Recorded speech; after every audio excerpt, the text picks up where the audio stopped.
Good evening and welcome to the Not So Perfect Bigfoot Show. I'm your host tonight. I have Gwen Purcell and her legendary husband. As I say for my husband, I'm going to say for your husband, the legendary Micheal Purcell. And we have Dan Nedrelo. We're going to let Gwen kick it off tonight. Tonight's Christmas night, and I'm gonna let Gwen and Micheal tell you why they're here and why they wanted to be here tonight, and I'm gonna let them just run the show. I'm just here for the ride. Oh, well, I want to introduce my husband, Micheal. He doesn't get to be on a show with me very often. He's the silent partner in Got Knockers, and sometimes not so silent. Well, yeah.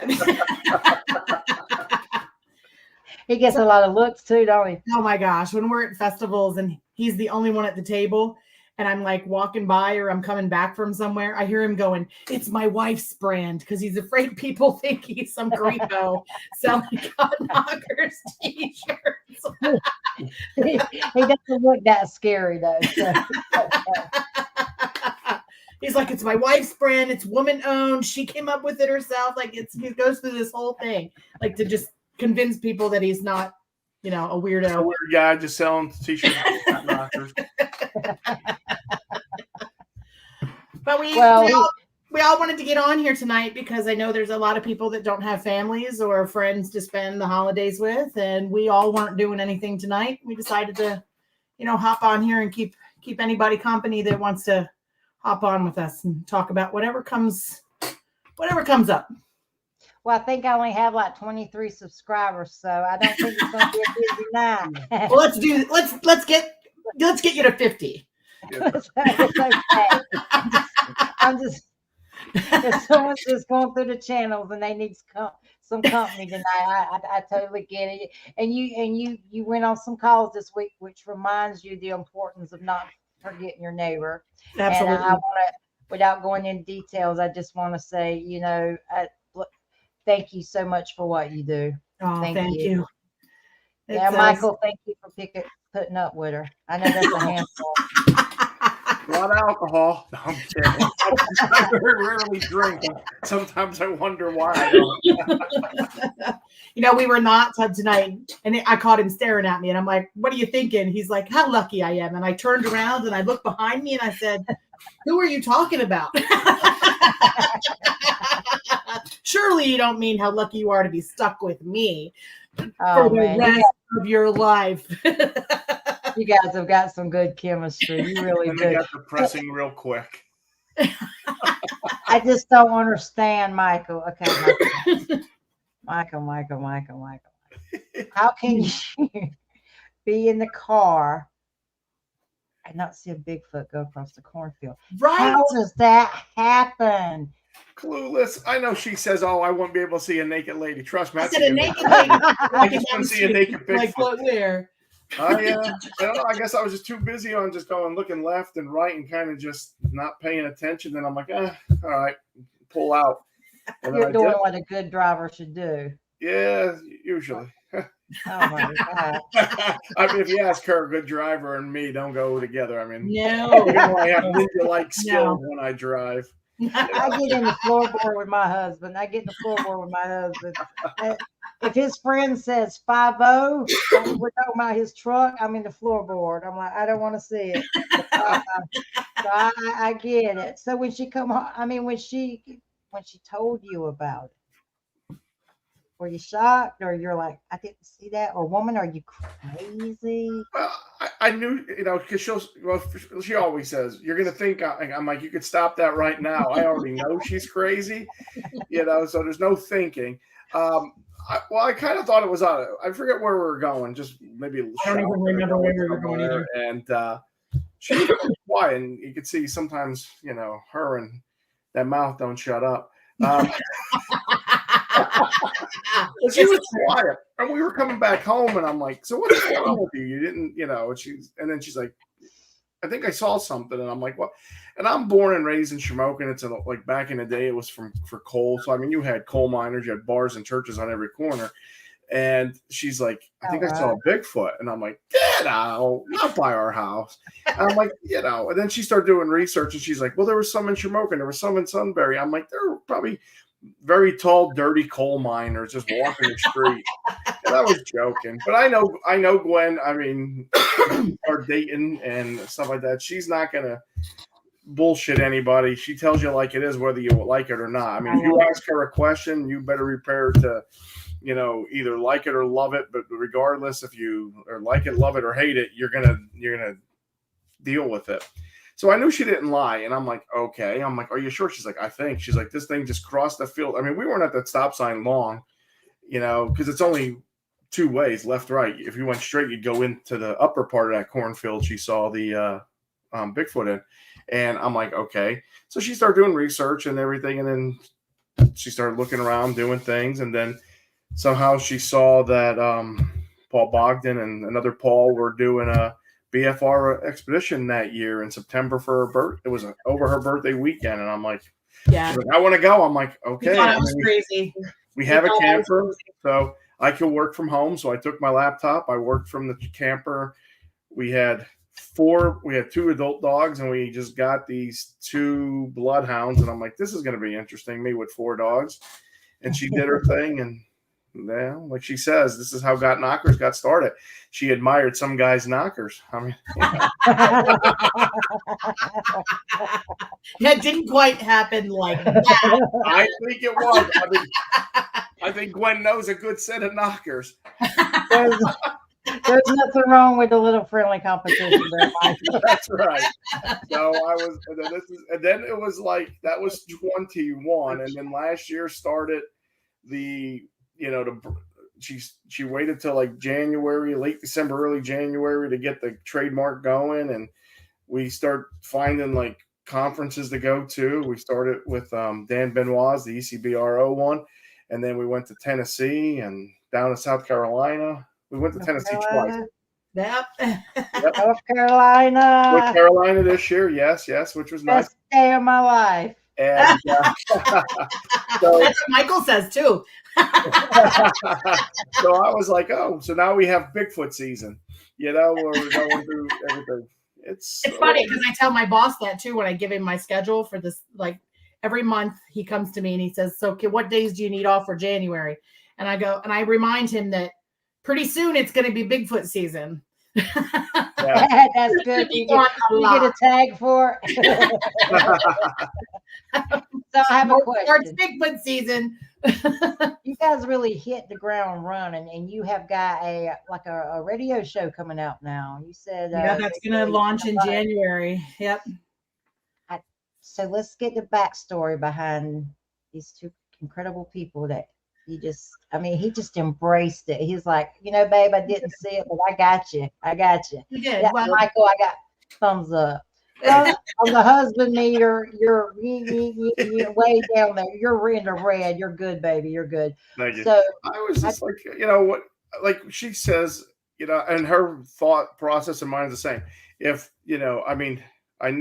growing up, I heard of Bigfoots, I've heard of ghosts, all that good stuff. But I didn't give it much thought, especially in our area. We're, Central PA, we're an hour plus from Harrisburg. To go to Pittsburgh and to Allegheny, we're about 3.5, 4 hours. We're, more of a open mass of unexplored land. So I was like, if they're out there, they're out there. If they're not, who are we to say they are? So, I could have cared less, but it's been fun. And then it really hit me, like after she saw, then we had and there's still stuff going on at the house that we just can't explain. Like a month ago, she put up this penguin that we bought, and it's the same tree. And it's told the story. So when I bought the house 15 years ago, almost 16 years ago. And I wanted a second owner. The house was built in like 99. I bought it in 08.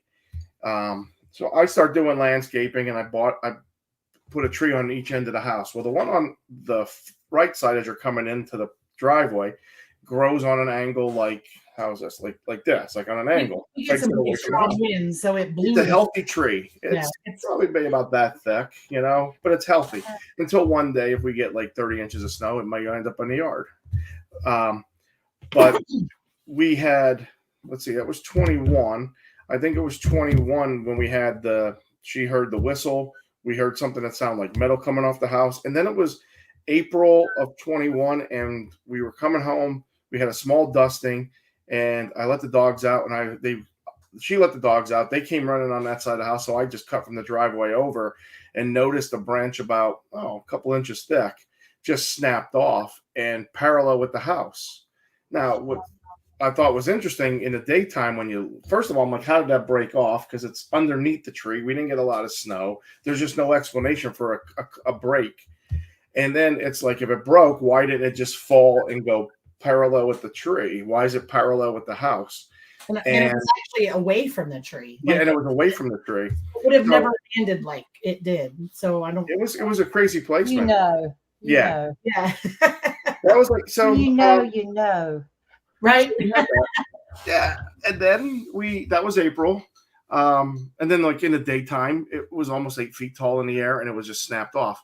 And then she wanted to get in the bees, and she got the hive, and it was raining on and off, not terribly heavy, but enough to just be consistent.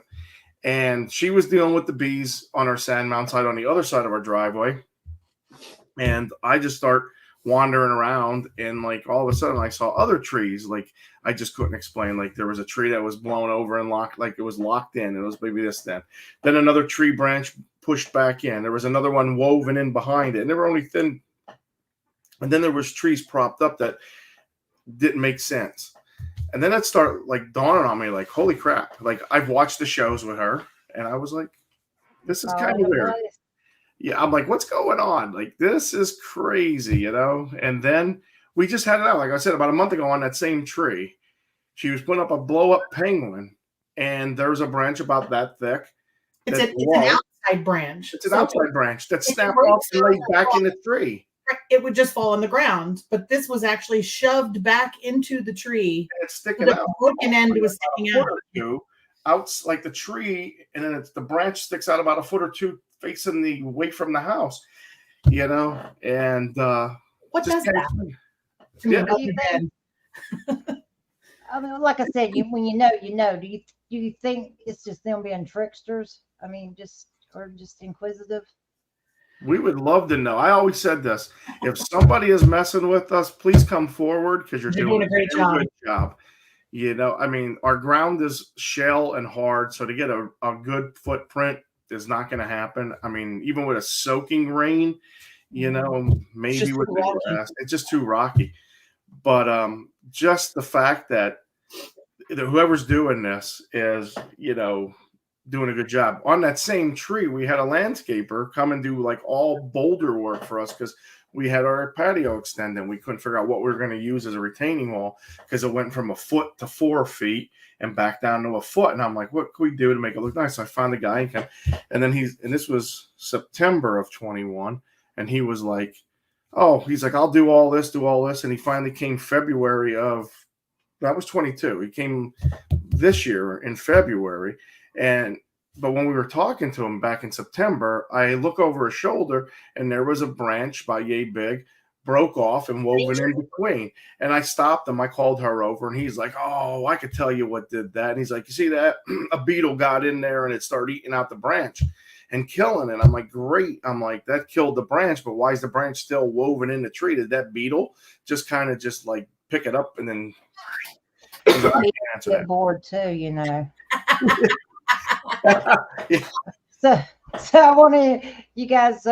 My fabulous husband jumped on. Johnny, when you guys start talking about bees, I seen his ears go up because Johnny, I call him the smoke master. You guys met him with me at back in April. Yep. Yep. So Johnny, you want to jump in? What's happening? How y'all guys doing? Good. How you doing? Merry Christmas. You too, man. I'm sitting here with the old crazy cowboy, famous cowboy. You wore her out. Yeah, he's getting old now. We've been to the woods a lot over the years. Mm. They have bloodhounds. He loves to go. And in fact, he'll make you feel guilty when you're leaving and you're not carrying him. And he really especially gets her. I feel so bad. But I got a few hives of bees too. I got 48 right now. 48. Wow. 48.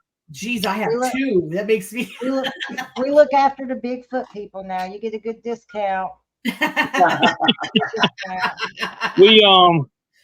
had about 90, but we sold right many coming into the winter, and so we're set up to make another 90.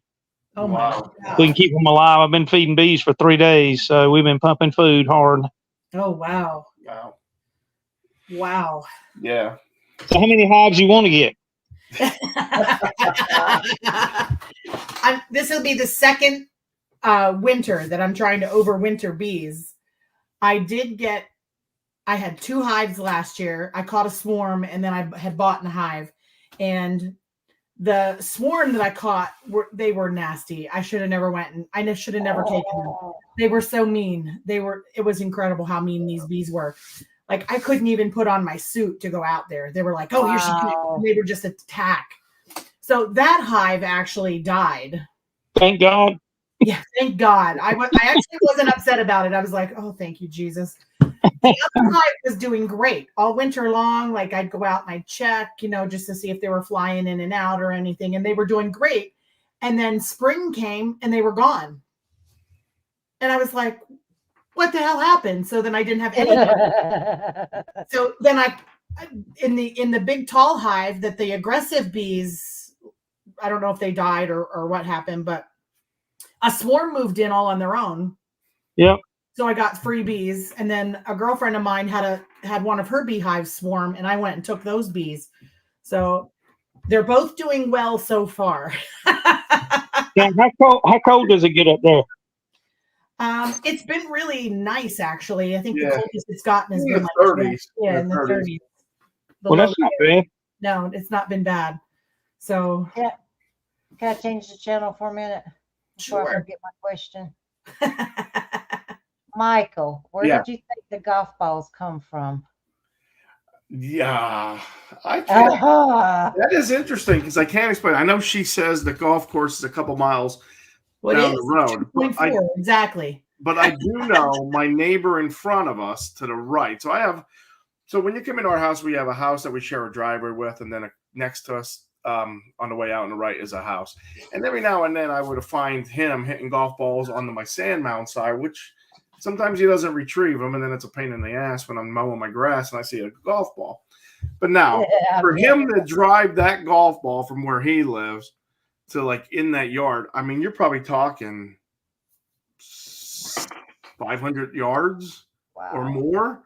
And if this guy who's older than me, I think, is driving golf balls 1,000, almost 1,500 feet, then he needs to be way on the senior PGA because he could be kicking it. So I don't think they're.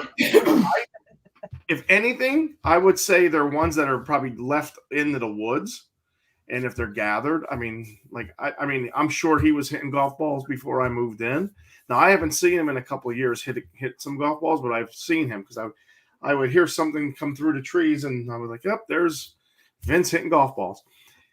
And so I don't know if they were down over our property and they were gathered, but when she said this year with her and Jessica they went down in that cornfield and they saw like a couple like nested like There's 5 of them. I thought that was Small area. Yeah. I mean, it's interesting. I would love to see one. I would, maybe sit around the fire. I mean, I don't know. When she told me that, I said, "Isn't it funny how things just fall into place once you see it, everything just makes sense and it just kind of falls into place." And yeah, we were finding golf balls before I had the first sighting of Bigfoot. And I'm walking around the yard going, "Where the hell are these golf balls coming from?" And he's like, "Oh, the neighbor hits them." And I'm like, "No, I have not seen the neighbor hit any golf balls whatsoever. Like, he hasn't done it as long as I've been here. He's not hit golf balls. I'm like, I can't. Every time we go out in the yard, there's golf balls somewhere. And Did you found them around your dead chicken? Yeah, this past summer I found them. There was 5 golf balls in the same area as the carcass of one of my dead chickens. Yeah. There was nothing but feathers and stuff there. Everything else was gone. I was like, what the heck? Victoria, is Dan on? His phone's trying to kick in. Yeah, I see it keep turning there, but Yeah, his phone keeps trying to kick in. Yeah. So now me and Johnny was talking today about Johnny. Tell him about the bandana, because it's kind of the same as finding golf balls and other things on your property.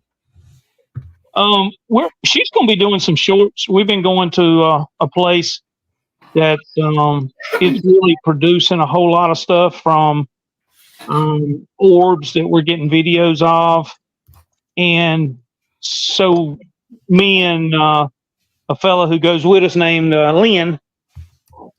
We've been going to this place. It's the same place as, I guess, the second. When it's your second time, Victoria, when you actually caught the glimpse of something moving?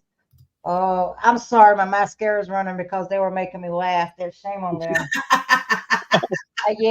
Yeah. We split up, and you went by the water, and I went up the valley, or between the two peaks, and I caught off of my peripheral as like a large black object, but it was just like, it was just so fluid and fast. And I'm like, it didn't even make any sounds, but Wow. you don't know what it is. But with everything else that's been happening, so I'm like, I wonder. So we've been going to this place, and what we've been doing is most of the times we're there, we'll do a really short, sometimes a 5-minute video sitting by the fire, sometimes a 15-minute video, and we'll actually talk about what's going on.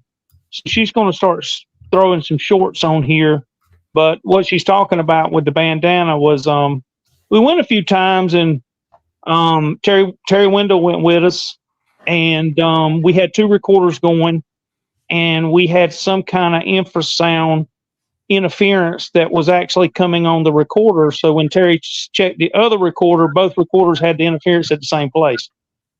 But what it sounded like, if you go to YouTube and look up dolphins infrasound, that's what it sounded like. Oh, wow. So we keep going, and so we would leave the truck and we would take a hike up on the ridge, but we would put a recorder in the back of the truck while we were gone.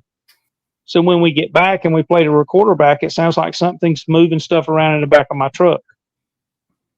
So, but what was really weird was we could hear water running. You couldn't hear it with your ears, but we could hear water running like it was, everything was alive, like it was almost, it was being recorded from a different place. It was crazy. So the next time we went back, which was like the following week, we did the exact same thing, put the recorder in, and we went up to the ridge and did a walk around the ridge. We were gone about 30 minutes. When we came back, I'll say this before we left. Before we left, Lynn wanted to go ahead and get the fire ready. So he went around and gathered some sticks and stuff around the edge of where we had been putting the fire. And he's actually set it up. And we unloaded the chairs and set them down, and we went up the ridge, and we came back. There is a large blue handkerchief that is laid across the trees right there next to the campsite. And we can hear this thing on the recorder, whatever it is, still moving stuff around the back of my truck. Wow. So one of the shorts that she's going to put on there, we left it where it was at. We actually sat in the chairs, and we set the camera up where you could look between the chairs where we're at and see where it was actually where we found it. Well, that night, this was at the edge of dark, and we had been there a couple weeks before when me and Terry and Victoria was there. And I am not a spooky type of guy. If I tell you there's a weird feeling, there's a weird feeling. So I'm not, a lot of times and a lot of activity that I've had over the years, me and this dog has been by herself. Right. In a lot of different places. I've got a photo that I got about 5 years ago on a Bushnell infrared camera. He was with me the night I got that, and that was got in Uwharrie. But so I left Victoria and Terry sitting at the fire, and I walked back down the washout and was going to grab a couple of limbs. And when I bent over to pick up a limb, it felt like something was on my back. I mean, it was so close. It was just weird. So I stood up and I grabbed the limb and I looked around with my light. I didn't see nothing. So I started walking back because I was off the washout. So I was all in the edge of the woods. So when I got back to the edge of the washout, I started going back to where they were at, and it felt like something was breathing on my neck. So I spun around. Me. Huh? I said, was it me? So I'm not that kind of guy. I walk off all the time and set my recorder up and leave them at the fire, and I go get it. So I stepped up the pace, got back to where they were at, and I said, guys, I'm telling you, there's something. You know me, I don't ever say a whole lot of anything, but yeah, I just got the weirdest feeling I've had in a long, long time. So we walked back to where I had just come from, and we walked in with the FLIR, and we picked up an object it looked like a round circle, but it was down in what Victoria's nicknamed the pass, but it was down in the bottom. So Victoria started taking a couple steps towards it, and it disappears. So go forward, when we got the handkerchief, me and Lynn decided we were going to walk that same path. I had a red light on, he had a green light on our headlamp. So we got almost to the same area where I had the weird feeling, and it was like stepping on a landmine. Something screamed at us so hard, fast, and loud that it rattled our chest. You could feel it through your chest. And there's a little ridge that drops off there. Same area, whereas we've actually got some FLIR pictures of something peeping around behind a tree that Victoria found when she was scanning with the FLIR. Had shoulders. Yeah, we're having a lot of activity there. It's weird. We're seeing two orbs at the time floating around and getting videos of them on FLIR. So not sure exactly what we got going on there, but that would go back to like the golf balls. You obviously, if the Bigfoot on your property, Gwen and Michael, they took the golf balls from somewhere, someone, and then you could go to Pennsylvania to North Carolina. You know, that bandana was not at that campsite. It wasn't. It was within probably 4 feet from where they, started the campfire at. Had it been a person walking up the ridge, you got dry leaves all over the ground. Right. They're going to make nothing. And sound carries in the valley. Yep. I mean, so that's a prime example of something being taken from somewhere and ending up, just out of the blue at someone's campsite. And you get that all over, all over the world. So at some point, you have all of these common denominators from different people. And we never told you that story. I mean, no. That's very interesting. One of Philip he's a guy out of Georgia that's had some experiences. He actually came up to the festival we had up this year in Cumnock and spoke. But he was telling me, after I was telling him about the bandana, that there was some reading and some people that had some theories that they're drawn to blue. So I'd never heard that.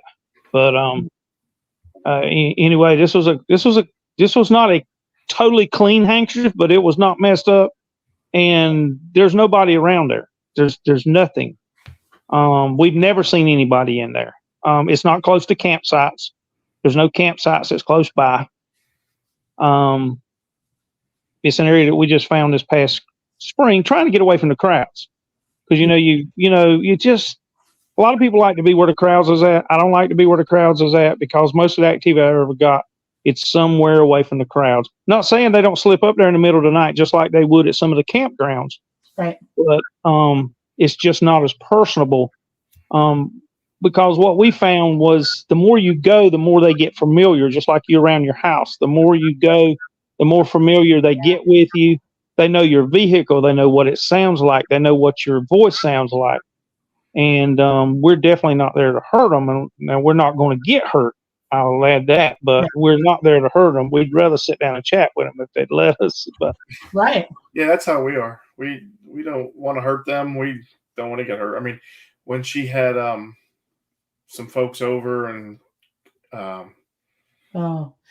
Carrie, that was an interesting night. They came home with the dogs in the house. I had Sean Forker and Matt Arner over, to kind of just see that I'm not crazy, because I've been telling him these stories. We became friends, and I was like, come on over. I'll take you out here. We'll sit in the woods. And they came and we were standing around the fire and we were all talking, and out of nowhere, this screaming came. I've never heard it before, and I've not heard it since. It was just that night. And initially I was thinking Fisher cat, that maybe it was a Fisher cat screaming. This thing sounded like a woman was being murdered. Like, it was just screaming. And me and another guy took off for the woods. And as soon as I hit the wood line, the screaming stopped. And I've never heard it again. Never. So you think you were too close? I'm sorry. Yeah, no. I think he was, I don't think he liked having the large group of people is what I ultimately, because I took Sean and his son and Steve, Carrie's husband, out into the woods. We sat in different spots. We took some glow sticks out there, and it was pitch dark. I mean, it was midnight and flashlights are off and we're out there. I found it kind of funny because I'm sitting out there, I'm sitting on this log, and Sean and his son are a good distance away from me. And within an hour, Sean and his son were sitting right next to me on the on the log. And I was like, hey guys, are you all right? So, we get out of the woods, and Sean's like, if our woods are pretty treacherous, like there's a lot of groundhog holes, there's a lot of rocks, there's a creek there. Trees down. Like, yeah, there's trees down everywhere. He's like, if somebody's messing with you, they're doing a good job, because if you weren't here to lead me through the woods, he goes, I'd hurt myself. Like, because I wouldn't know where all of this stuff is that I'd be tripping over and falling on and breaking my leg. And when they left, the next morning we had a tree break. It was a sumac tree. Well, ain't nobody going to mess with that sumac tree. You're going to get poisoned. Yeah, I noticed that. That was the craziest thing. It was broken off at like 5 foot. The top of the tree is laying on the ground. It's still very green. And I was like, I don't think they were happy that I took people into the woods. So I don't take people not into these woods here at the house. I don't take people into the woods anymore. And we haven't had any issues since then. But I don't think he appreciated, or they, I should say, appreciated me taking people into their backyard. I mean, I don't think they liked it. And that sumac tree was an interesting, because they had gone, her and I were going to go somewhere, and not that I live out privately, but I'm at the end of the patio, decided to take a whiz, and down by the fire pit where I burn the trash, and I'm looking. And this was just after we had the patio extended. The guy's like, where do you want me to put all this stuff? And I said, between the tree and my trash pit. I said, stay away from the bees. He was 2 feet from behind the bees, and he ended it. And right at the end was a sumac tree. And I know that tree was the only thing in this area, and it was standing straight up. And just like I said, I was down there, and she's like yelling my name. I'm like, you got to come down here. She's like, and I said, were you guys over here yesterday? She's like, no. And I knew they weren't. I knew they were down behind the chickens. And I said, take a look at the sumac tree. I said, it is snapped off and bent over. I said, that wasn't like that. Like yesterday or before. The night before, that was standing upright. Yeah. But the next morning it was torn, it was broken off. And I was like, and it's not like the rock was piled up that high. It was only piled up like maybe a foot or so off the ground because he spread it out. And it was almost like here's the tree, and the rock just ended at like before that tree. Rather than breaking, because it should have snapped off at the bottom if he was still putting rock and spreading it out. Wow, that's incredible. I think sometimes that they are able to, like, you could carry some people with you and they wouldn't have a problem, but you can carry other people with you and they know the atmosphere. Yeah. They understand. Yeah. That they don't like the way the atmosphere is around them. I mean, that's what I've carried people with us and we don't get nothing. I've carried 3 or 4 with us and we get all kinds of stuff. So I think they can tell. Dan, hey buddy. Hey man. I'm back in finally. Hey Dan. I just want to take a minute. Dan, Gwen, and Micheal, Pennsylvania. hi. Gwen Purcell, Micheal Purcell, Pennsylvania. I'd really like for you guys to connect off air and just, it's great connection to have. But Dan, if you will today, can you share with Gwen and Micheal about the herb you found on the stone when you were having your skin drafts done? Sure, absolutely. They get things on their property, get the golf balls, and right. They've seen one, but it might give all of us some insight about how I think they'll take a lot like I did, because I never stopped to realize, sorry. I'm sorry. I'm just rambling. Go. Sure. I'll just jump in and give a little review. I was in BFRO for 4 years. I got out because of politics, and also I was gaining weight like crazy because I was having so much fun. I was doing stuff 24/7, and my typing went from 35 words a minute to 105, and I was doing witnesses as hard and as fast as I could go nationwide. I'm a herpetologist, a reptile and amphibian specialist.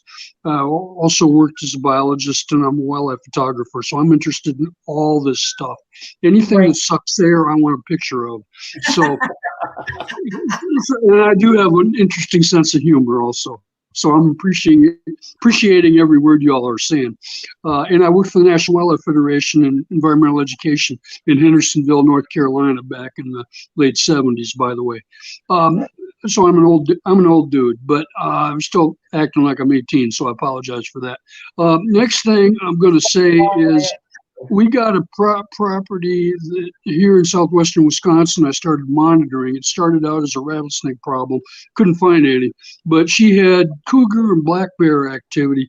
And then she told me that when she got this house, she locked the door finally in the basement. And something that night was outside the house.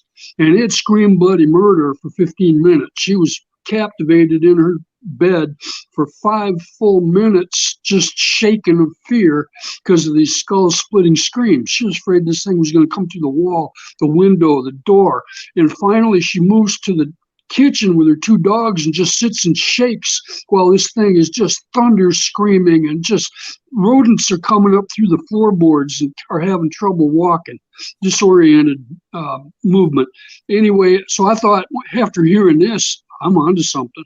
Over time, I finally got some vocalizations. My first one was a big, long interaction between dogs and coyotes, and all of a sudden there was a it just thundered across the valley. And I'm like, and I recorded it, and I'm like, hot damn, I think maybe I hit. Because it's like, what else does that? And I checked in with a buddy of mine from Montana and Colorado, and they both go, congratulations, you hit. That's what they do here. Well, I didn't see the sound maker. So, but later on, I got all kinds of interesting things. What Victoria is talking about is in 2018, I accidentally set myself on fire. I had severe burns below my knee, And I ended up driving to a burn center, and I thought, well, come on now, what are we really going to do here? 17 days later, I get out, and I've got like 17% of my leg severely burned below my knee, so I had to have skin graft surgery. So I get back out to the property, and by this time I've got a trading block. And at first there's a big old yellow plastic filter about 2 feet long that kind of pissed the little old lady off, because it's like, where'd this come from? This isn't mine. I don't want this here.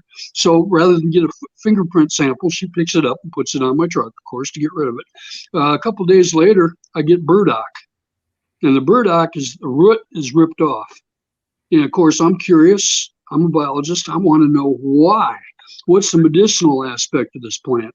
And so it turns out that the roots are a carcinogen inhibitor, cancer inhibitor. And so I'm like, glad that I don't need that. Whoever's doing this, rip the root off. And then I'm checking out the plant, and it's for topical use for skin abrasions and burns. How did whoever put that there know that? That's interesting.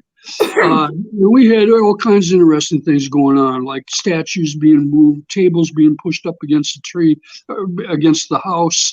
We had weather stripping pulled off the door.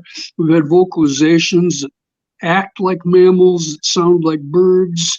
We had the wire taken off the leaf ducts of the house, those pipes that pick up the water off the roof. And I forgot the proper term, but anyway, we'd have those stripped off the house and laid under the clothesline up to 5 times in 1 year. This happened like 6 or 7 years. I didn't tell you, I got a game cam shot of a silhouette. The flash didn't go off. When we put the game cams up, the idea was we want cougar and black bear. If you guys want to step in front of it, great, but we certainly don't expect that, and we're not after you. So at ease and just do what you want to do. In the meantime, I did get a silhouette shot. And I do not put that online because we know how people deal with things disrespectfully. I will use it in the future on publications that I put out for public relations with witnesses, etc. And I'm working with people in virtually every state. Have plans to go to Alaska. Just got back from Washington State. Live in Wisconsin this year. I spoke in Tennessee, Arkansas, and and also Ohio in the future. I believe I will be. But anyway, what you're experiencing sounds very repetitive to what others have talked about, and so I have no doubt what's going on. And I did ask about red fox because I was curious, because sometimes they tend to collect golf balls, and sometimes if they're taking chicken or whatever, they may for fun or for whatever reason. Animals do some interesting things that we haven't even completely charted yet. So there's always an interesting series of things going down that it's another discovery. Wow, we didn't know they did that. We're making discoveries all the time. And a lot of times local people know it, but it never makes the books. And then, of course, the animals don't always read the field guides on how they're supposed to behave. So that's interesting. And pardon me for going bam, bam, bam, bam, but I just figured you guys have been talking, so I try to get some stuff in. It's really funny. I went on a BFRO expedition right after I saw my sighting. I paid like $400 to go walk in the woods with these guys. And I remember saying to the BFRO guy, because I'm into medicinal herbs as well. I have books upon books, and I'm always making a tincture or some kind of salve or a lotion. And I remember saying to the BFRO guy, I wonder if Bigfoot knows what the medicinal uses are of these plants, because if he gets sick or he gets hurt, I mean, come on, you can't tell me that animals don't get hurt. I mean, I've seen deer with scars and bear and different things. I'm like, I wonder if they know how to treat themselves. First of all, I got to jump in here and smile and say, let's look at human beings and see how we have powerful strengths in certain areas. Technology, manual labor, landscaping, zoology, aquamarine stuff, different aspects of technology, writing, art, all the different things that we do, languages. Some of us have trouble with one language. Some of us manage numerous languages effortlessly. I can spell really well. speak somewhat reasonably, and I have a heck of a time dealing with a lot of just the behavioral aspects of dealing with people. So I tend to shun them and end up working with more with animals because I feel like I can read the animals better than people. On one hand, they're less complicated, and on the other, they're not at all because there's so much behind each individual. So getting to individuals, what are the extremes of some of these individuals of this particular target species complex? And I say that because some have been described as gorillas, some have been described as cavemen and women, some have been described as hairy people, some have been described other ways, and they're long and they're slender and they're heavy and they're wide and they're thick and they're thin and they just look like sapiens from a standpoint of variation. You know, if it is to believe, if you believe the witness descriptions that come up from people that I consider extremely serious that do have other secondary evidence to match up with what we're dealing with. So getting back to the medicinal use of plants, we need to think about what do we know about great apes, other primates? Do they know? Yeah. Great apes know where the plant sources are, and they know when they're in bloom. And they'll eat minerals, and they'll actually eat wood, and they'll eat the area of the wood that has insects that actually eat the wood and then defecate, and there's protein in that. And there's just a whole series of food resources that most people wouldn't even consider for vitamins and minerals and things like that. So, and there's been numerous descriptions of people claiming interactions and saying, yeah, these things know what these plants do. I've got a friend, and I can't identify that person, but they get 3 mushrooms up to 3 or 4 times a year put on their table, brought in mysteriously. Other things as well. And I just know that from my general communications that we're dealing with, we've got a fraction of knowledge of what there is to learn on what we're dealing with. So it's just shocking and amazing, and yet so out there, the majority of people just go, yeah, right, whatever. They do, yeah. Can I say something about the herbs and the municipal purposes? A while back, I did a video about the kudzu vine. And if you do the history on the kudzu vine, because when I got my little creature on video, it was in the middle of a kudzu vine. And so I started wondering about the kudzu vine. And, you know, they say it's the vine that ate the South. So one day when I had some downtime at work, I just started looking at the kudzu vine. And come to find out that it's an herb from China. It's an herb. Oh, wow. It's good for your heart. It's good for your blood pressure. And, you know, it's good. It's good for headaches. I mean, it's good for, the leaves have municipal purposes, and the roots have municipal purposes. And then when you think about it, the kudzu vine is the vine that they say is the vine that ate the South. How many times when you were going to Hamlet, see those big green vines that's going up the road? It is, when you break through those kudzu vines, it is like a hidden city. And it gives them proper shelter. It gives them shade from the heat. It gives them cover from the rain. And not only that, there's a municipal. They can live off of that vine. But what else travels through the kudzu vine? Rabbits, small game, squirrel. Perfect habitat for them. Yeah. And so I just did a short little video and put it out there. And I had so many people criticizing me. Oh, sure. They look at it as to be, it is now from the Department of Agriculture, it's considered an invasive weed. It's an herb. People used to feed it to their goats. And if you look up the municipal purposes of that, no wonder they have a long life or longevity. What they eat in nature gives them what they need. It's good for toothaches. The principles of it are amazing. But that is, and the reason I come to that, or even thought about coming to that, when I think, when was it you, or was it you, Dan? I was telling about the snake skin that was left on the trail. It was me. So when I'd come back, when the little clan I had, after the hurricane come through, I actually had a snake skin left in the trail at the same place where I filmed it in the kudzu bun, which, and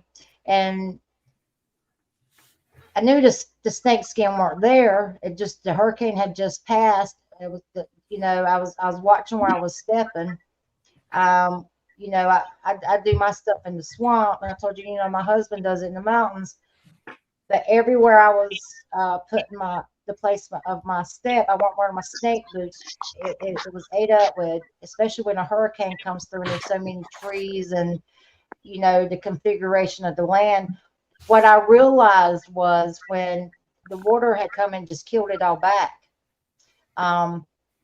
When we were walking through the fire breaks, they were paralleling us in the kudzu vine. But that was the same time, like I said, I went in to check on them after the hurricane, because we had people die in our county, and it was just flooded. And I was putting my one foot down, then I would look again, put another foot down, look again. I come to the area where we filmed it, which we sat on the video for a year and didn't even know we had it. And it was someone else. I was fixing to delete it, and we just happened to send it to someone and say, well, this is what our area looks like, because we had some crazy stuff happen. And they're like, you've been all over this and didn't get it. But it just kind of blended in. And so when I probably went 10 yards past the point where we got it on video, and I turned around and come back, and it was right there laying on top of the grass. Everything was wet. Everything was damp. It was dry, laying on the grass. And I'm not a snake person, don't get me wrong. I don't have anything to prove by picking them up and giving them little kisses and stuff like. No, if you want to do that, that's fine. I don't hurt them unless unless they're an immediate threat. I live and let live, okay? But that was the last time I had any interaction with that clan there. I feel like I missed my opportunity to make that connection there, because it was either a warning or a gift to say, hey, we're okay. Now, if you say that out loud, you're crazy, right? I'm gonna jump in immediately. Here's from what I know. One, you're probably not going to be forgotten. Two, I would think that you could easily, we don't know that clan is still there in that exact precise location. Maybe you do, maybe you don't. I don't know. But if they are, I would not be surprised if that's really what we have there, that they would know, they would remember you. And I don't think you'd have any problem re-picking it up, if you decided you wanted to do that. The one thing that I always remember is I had a friend that just retired from the North Carolina Highway Patrol. He ribs me and stuff, and we grew up together. He was one of those crazy people that you take selfies on Facebook holding a rattlesnake up, and just letting it go back in the river and stuff.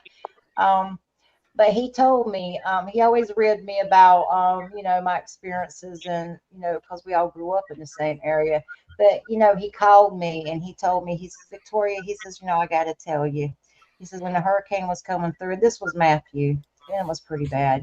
He says, when the hurricane was coming through, he says, my brother had went out on the porch, the back deck of his porch, and he's right there in the middle of the swamp. And he said he heard a scream coming from the swamp that he's never heard in his life. And he was raised there. And that left a feeling in me of just pure desperation of what they had to be going through. And I wondered what had happened for them to sound off, because the ones in our areas have always stayed silent, because that's how they survive, by not being vocal. And to hear that, and for someone to know the sounds of the swamps, to tell his brother that he heard a scream that he had, unlike any he'd ever heard before, it made my heart sink, because we never had the only negative experience I ever had there was on one morning when it was foggy. I was going to go track in by myself, and I got to the edge of the woods, and something said, "Don't do it." And I turned around, and I left. But I have to wonder.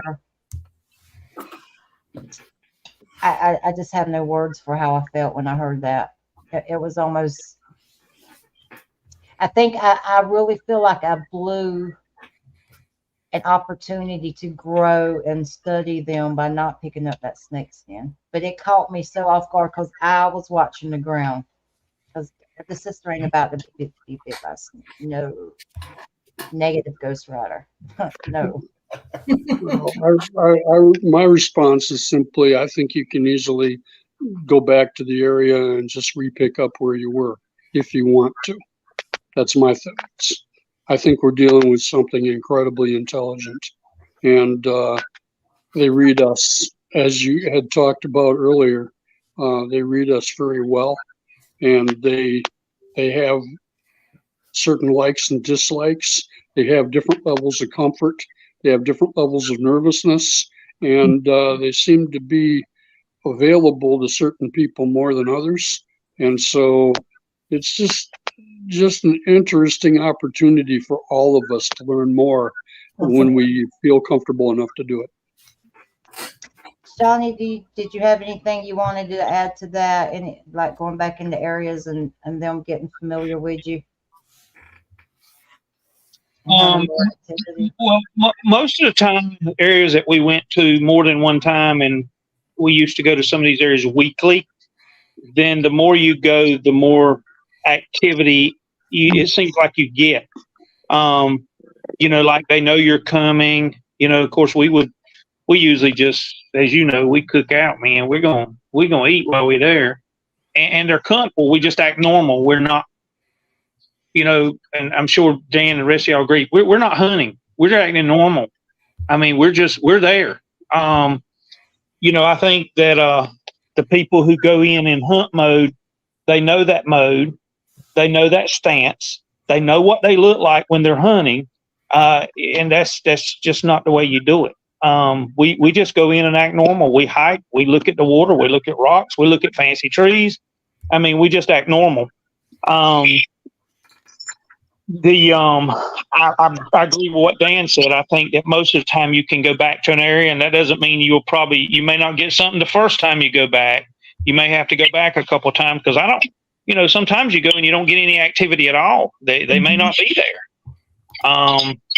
But Dan, I wanted to ask you a question because I know it's talked about a lot. I know you've interviewed a lot of people from all over about some of these things migrating and that kind of thing. I know Gwen said something about it the other night.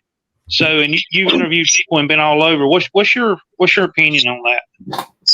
If you're talking to me, pardon me, I've got a little bit of a hearing connection. I don't have a lot of volume here. So basically, our questions are winter survival. Who's leaving? Who's staying? I'm guessing that a lot of them stay.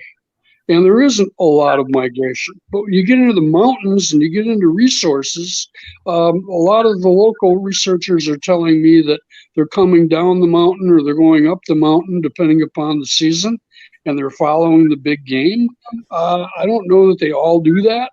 I know some people are vegetarians and some people are carnivores, and many of us are omnivores, okay? In other words, our focus on our favorite diets.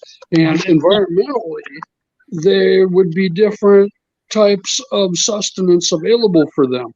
And of course, weather.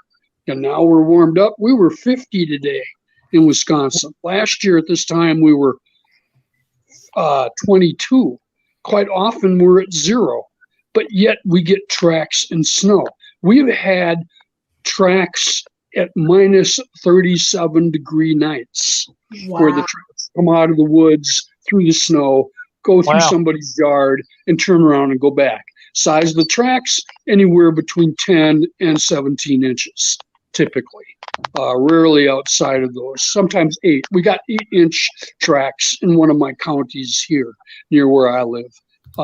I've seen snow tracks of 8-inch, 14-inch, and 17-inch.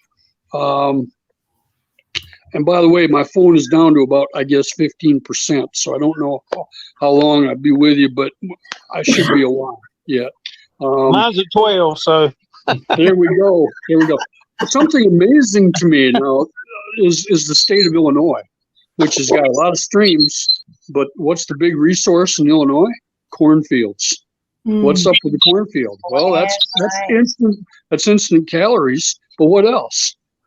Look at all the protein visits. Look at all the protein that visits the cornfields. White-tailed deer, hogs, livestock.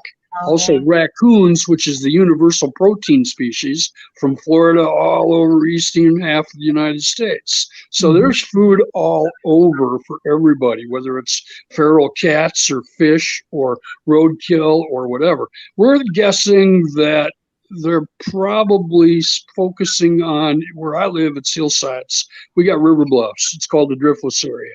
So we're looking at south and western hillsides as possible cover. And one of my relation had a observation of a large man come out of the woods on one of these river bluffs in March when there was snow. So getting back to migration, I'm sure there's plenty because of the United States and because of the environmental situations. But my guess is it's not as evident as many would think. I think they hunkered down in cold weather.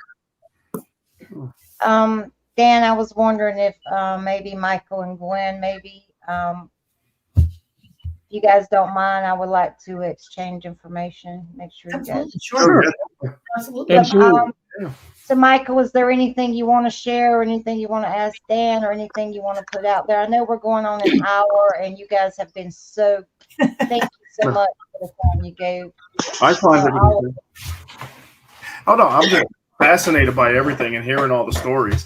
I mean, I don't get out as much as Gwen because I got to babysit the bloodhounds and all that good stuff. But his job is also not as flexible as mine, so he has to work where I can take off and go and do the things that I can do. But no. Well, I find each one of you incredible, and Gwen, like you, I'm lucky to have a husband that I can hit the trails with, and he has a, snatch nut in me, and and tell me, hey, that's not so safe sometimes, but and I have to listen to him. But I know he's doing it for my own good. I chuckle because we'll be outside in the yard, and you hear something being thrown, like it's clear in the leaves, and then when it leaves the wood line, you hear it, and it goes plop, and it's like 5 feet away, and I don't even pay attention. Like, I hear it, I know it's there, but I just keep going about my business, and he'll go, did you hear that? And I go, yep, I heard it. And he goes, I'm going in the house. Like, one of the stories I had. No, I'm going to finish doing what I'm doing, because if he wanted to hit me with the rock, he'd hit me with the rock. Like, it's not an intentional. I think he's just saying, hey, I'm here. I'm just letting you know. And I'm not getting any closer. I'm going in the house. But one thing I have to say with my experience here at the house, and that's where I get most of the experience. Like I said, I'm only out maybe a time or two with her, but and I haven't experienced anything. But here at the house, like the one time, I forget where she was, if she was working or if she went somewhere. And again, I don't know. I'm a creature. I like to be outside because what the hell? You don't have to worry about hitting anything. And it was like 1:30 in the afternoon, and this was just this past, like, toward the end of the summer, August, maybe September, not even September. And I was at the end of the patio. The pool is here, and then the stack of wood and the tree line before you hit that cornfield. And I'm paying, and I don't know what grabbed out of the corner of my eye, like the peripheral vision, something. And it's the strangest thing. I can't explain what it was. All it looked like was something not that high, salt and pepper. And when I say this, there was dry leaves on the ground, and it looked like it made one step, like it went like this and disappeared.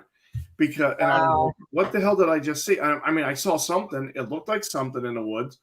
It was like over the small pile of wood we had, and I let the bloodhounds out. They went tearing off down by the chickens into the woods, and you could hear those things stomping through the leaves. And I'm like, okay, that thing didn't make a sound.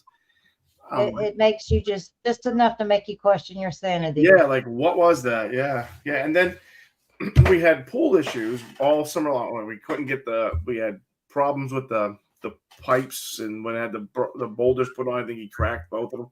So I'm trying to do this, and and like she said, it was like going on just right before dusk, going on 9 or a little after, and I'm out there pissing with the pool filter and stuff like that, and I could clearly hear something coming through the trees and hit, and I'm like, okay, and I shine and I don't see anything, and then I heard something else, and then I called her. I'm like, I'm going in.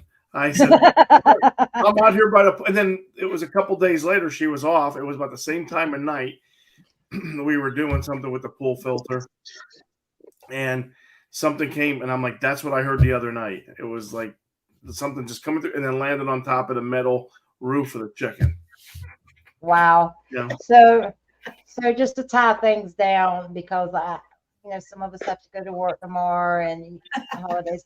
So I just want to go down the list. Let's start with Dan, because Dan's phone's running out. Then we'll go Dan, Johnny, Michael, Gwen. Really quick, best, most amazing experience. Really Dan. tough. It's, for me, it was hanging out with Shane Carpenter and Randy Harrington, my team members from Ozark Mountain Sasquatch. We in 2019, I got a chance to see one at 100 feet through thermal, just peeking around a tree, and Shane walked up on him. And the exchange that we had after he had a chance to get close to this and shine a light in its face, he was 7 to 8 feet away. And it was an individual that left many, many, many tracks. We have many casts of over 10 inches long. And he was approximately 5 feet in height, black hair in color, oil type short hair. I can eventually share an image that was drawn by Sibylla Irwin that looks very similar to what his look was.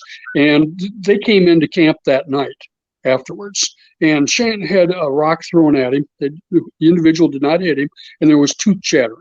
Again, he was 7 to 8 feet away from this. He was so astounded and shocked and amazed and happy that he didn't even think to take his cell phone and snap a shot of this individual, which he easily could have done. We've got other shots of them, but they're not particularly good because of resolution, distance, and the equipment and the darkness. And being a wildlife photographer, hey, 1, 2, 3, 4, 5, 6. I don't have enough time to get a picture of that cougar, bobcat, lynx running across the road, or fisher, or pine marten, let alone something that's as fast or faster that nobody would believe anyway. Because if you do get a good shot, it's just a guy in a suit. So there you go.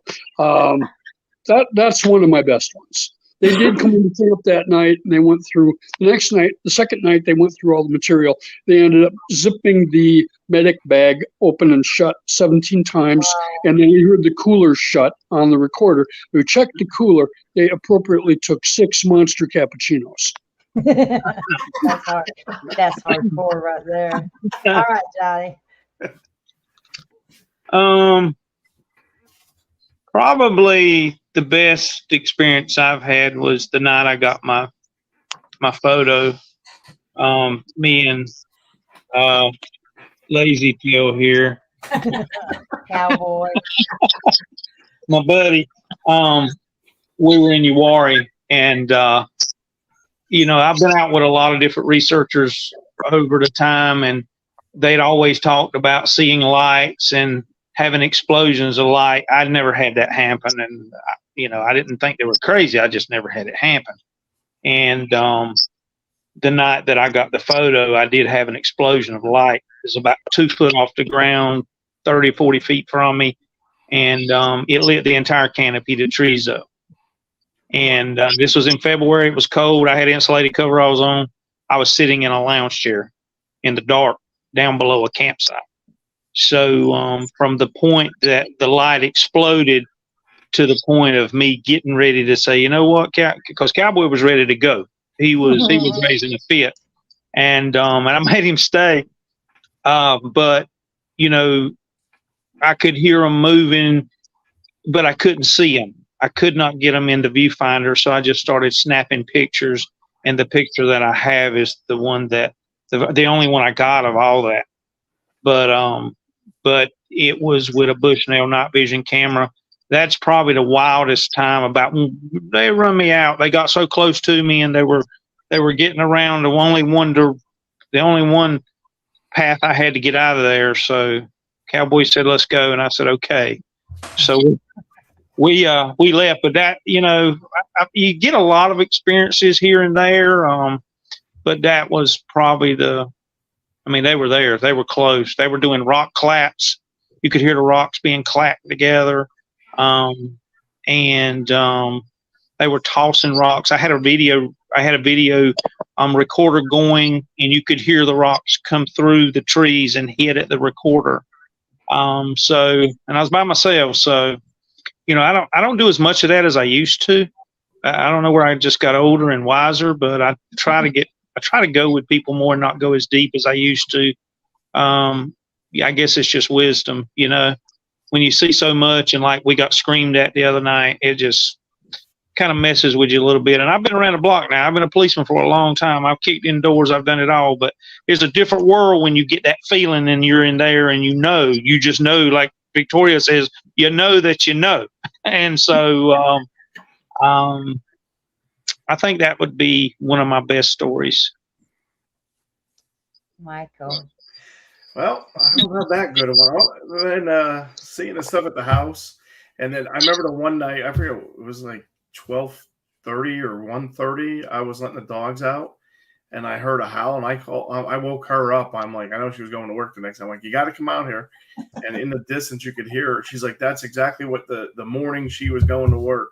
That's what she captured, like a howl. And I was like, yeah, it was like nothing that I have. So, I'm still waiting to see one, or you just have to let Gwen drive. Yep, it's my turn now. But I'm out there. I'm like, thinking, where are you? It's like if they're there, Hey, Michael, I've not seen one either like that. The night I got the photo, I didn't see it. I just started snapping photos. So I'm with you. And I put enough time in, I'm ready to see it. I want to start putting more time in. That's definitely, maybe, he can leave me, if he wants to gift me anything, how about the winning lottery numbers? I can spend more time and not have to worry about my bills being paid. Rob Bell. Hey, y'all. Happy holidays. What's the conversation about? Well, we're talking Bigfoot tonight. We're fixing to close it up. Do you have a question, Rob Bell? Gwen. Oh gosh, I've had quite a few experiences. Probably, I'd say the most recent one I had was when I went to Salt Fork in September. I've been wanting to go to Salt Fork for quite a while. Finally got there. Friday night, I was there. I slept in my Bronco because it was just me. So I took an air mattress and slept in the back of my Bronco. And Saturday morning, we went to check a spot to investigate. And it was on a dirt road. And when we got back to the campsite, I noticed that dust had collected on fingerprints on the back of my car. Now, everywhere I touched on the car, there were no fingerprints anywhere. It was just this one set on the back of my tailgate. Wow. And I was like, oh my gosh. So Saturday night, I'm sleeping in the back of my Bronco, and I woke up at like 4 something in the morning, and I looked out the back window of my Bronco, and something was standing there, but it was like just the midsection. It was not like you couldn't see shoulders or a head. And I'm like, there was nothing there. Like if I were to back up, I would have ran it over. So I knew it wasn't there for me to pull in. So I kind of freaked out a little bit. I was like, oh my gosh, like I'm looking out the side windows, everybody's asleep, the campfire is dead. And I thought, I'm just going to lay here and I'm just going to be really quiet. And I want to see if I hear it walking around. Well, when I looked back up a few minutes later, it was gone. So I'm driving home. I have said nothing to no one. I packed up real quick and I left, and I'm talking to Mike on the way home. And he's like, you got to tell Bill. Bill is who organized it. So I called Bill, and he tells me that the lady who was across from me, she was sleeping in a tent. She got up at the same time and saw something standing there. And she scoped it with a FLIR camera, and there was something there. And it was, and I'm like, oh my gosh, because my truck's like 5.5 foot from the ground to the top of the, to the truck. So for me to not see shoulders or a head, that thing had to have been 7+ feet high. I'm assuming. I'm just seeing the midsection, but there was just enough moonlight to be able to see, a little bit. And there was something standing there, and I was like, oh my gosh. Like, do I move? Because if I move too much, am I going to scare it? Like, is it going to tear out my window and rip me out of the back of my Bronco? Like, what's going to happen, Because I'm not in my backyard. I'm somewhere else. So I don't know, like, what the demeanor of this thing is going to be, But it was a pretty wild experience, and I'll never forget it. I came home. I got out the tape, and I, got the prints off the back of my car. Because it was just awesome. It was just awesome. Wow, that's an incredible experience. When Johnny and Lynn got yelled at, they called me on the phone, and I said, if you stay, they'll respect you, right? But so anyway, did you want to give a shout out to your friend in Tennessee? Oh, Miss Carrie, I wish you could have joined us tonight. I miss you since you moved away. They started hiking the AT in Georgia. They ended up in Tennessee. She got hurt on the trail and came off, and they just kind of set up camp in Tennessee. So, hopefully she gets up here one of these days. And because the couple of Bigfoot we have here on the property really like when her and I are together. We get a lot of activity when her and I are camping in the yard, because we set up tents and we camp right there in the yard. And I think they miss her. So I miss her too. So she should come back. So Dan, Rob says there's been many names for Bigfoot. You are pretty familiar with some of the names out there, Dan. Yeah. It's a case, right? I'm pretty sleepy right now. You're hitting me. Okay, You're hitting me at a scary time. So I do a much better job with multiple choice on them right now. But everything from Oma to some of the common names like stickmen and tricksters and it's just when you go over the maps of different hollows, Devil Hollow, or we've got Devil's Lake in Wisconsin. We've even got what appears to be like a chimpanzee creek. It's not quite spelled that way, but that's what it looks like when they named it way early on. So there's all kinds of references to them. And of course, with the Native Americans, virtually every locality of people early on had references to them. So what's up with that? And then, of course, the early carvings of ape-like features and etc. So, this is an incredible mystery with many, many folds of information that's available in there if we take the time to search it out, which many people work off emotion and don't have the patience to look. But it's there. And, all the scientific evidence will eventually catch up as we become familiar with it. Hypnotism wasn't universally accepted initially. It's much more so now. What else is out there that we're going to learn about? Mm-hmm. Well, that's true. I would like to thank each of you for coming on tonight. You took time out of your Christmas day. And the reason we did this are for the people out there that, are spending Christmas alone or couldn't get home for Christmas. Micheal, it was the first time I really got to speak to you. It was such a pleasure, and I really enjoyed your story. And Gwen, you got some things coming up, and I wish you well. You deserve everything that's coming your way. Johnny, fabulous husband there. You we're actually going out next weekend. Awesome. We're going to go track some areas where we've had some activity. And Dan, you've been my friend for 5 years. When I had my, first experience, you were always there and just a phone call away. And I'm very grateful for you. And in closing, I would like to give a shout out to my friend Tina that used to go out in the woods with me.